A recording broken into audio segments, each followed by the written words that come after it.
झाले का की तुम्ही तुमच्या मालमत्तेचा फेरफार घेण्याकरता सरकारी कार्यालयामध्ये गेले आणि त्या सरकारी अधिकाऱ्यांनी तुम्हाला वारसा प्रमाणपत्र मागितले? तर हो, असे नक्की झाले असेल. नमस्कार, मी ॲडव्होकेट निलेश बेलसरे आणि तुम्ही पाहत आहात ओळख कायद्याची. चला तर जाणून घेऊया हे वारसा प्रमाणपत्र काय आहे.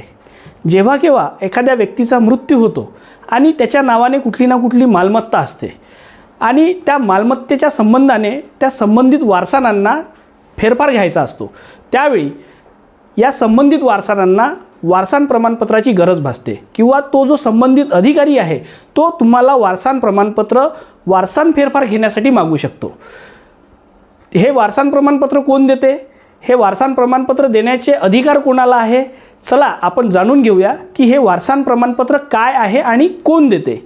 तर मित्रांनो, जेव्हा केव्हा तुम्हाला वारसा प्रमाणपत्राची गरज पडते त्यावेळेस तुम्हाला वारसा प्रमाणपत्र हे देण्याचं काम एक ग्रामपंचायत सरपंच करू शकत नाही.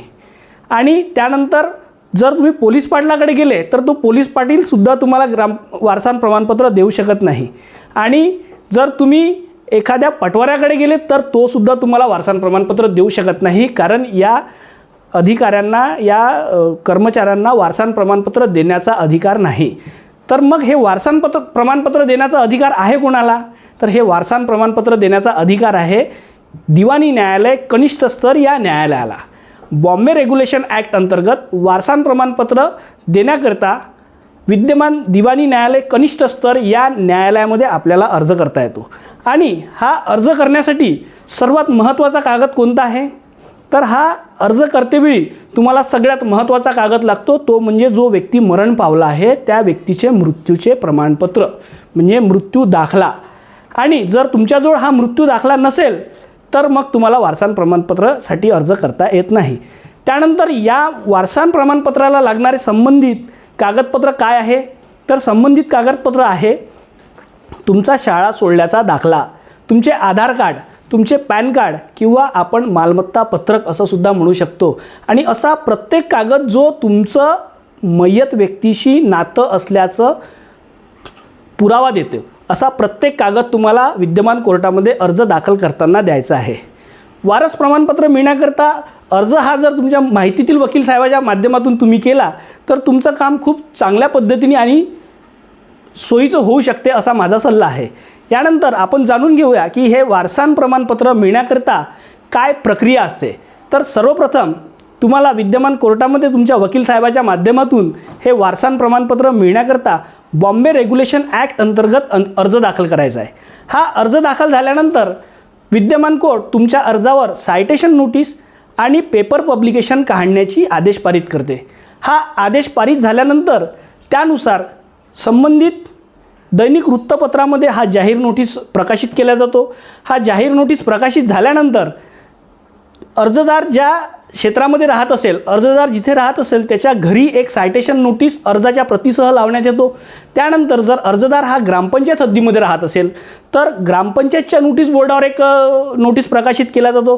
अर्जदार जर हा नगरपरिषद हद्दीमध्ये राहत असेल तर नगरपरिषद नोटीस बोर्डावर एक अर्जासह नोटीस प्रकाशित केला जातो. आणि अर्जदार जर हा महानगरपालिकेच्या हद्दीत राहत असेल तर एक नोटीस महानगरपालिकेच्या नोटीस बोर्डावर प्रकाशित करण्यात येतो.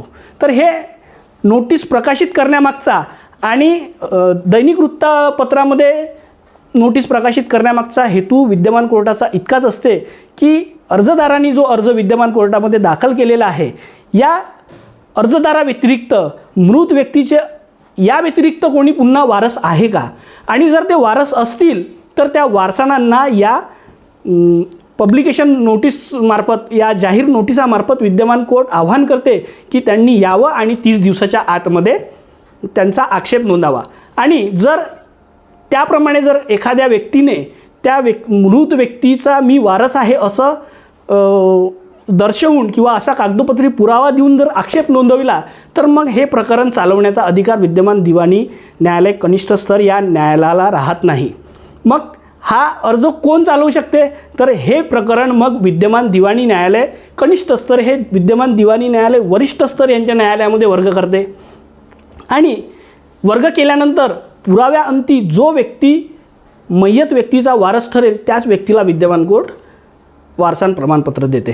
त्यानंतर आपण जाणून घेऊया की सायटेशन नोटीस आणि पब्लिकेशन नोटीस या नोटिसाला जर आक्षेप आला नाही तर काय प्रोसिजर असते.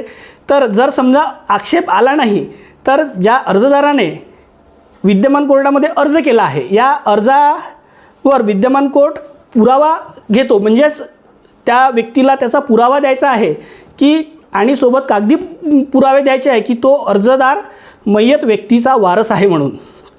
आणि ह्या पुरावा देताना या संबंधित अर्जदाराला या व्यतिरिक्त म्हणजे त्याच्या स्वतःच्या व्यतिरिक्त या मय्यत व्यक्तीशी संबंधित असलेला किंवा अन्य एखादा सह अर्जदार याचासुद्धा पुरावा देता येतो.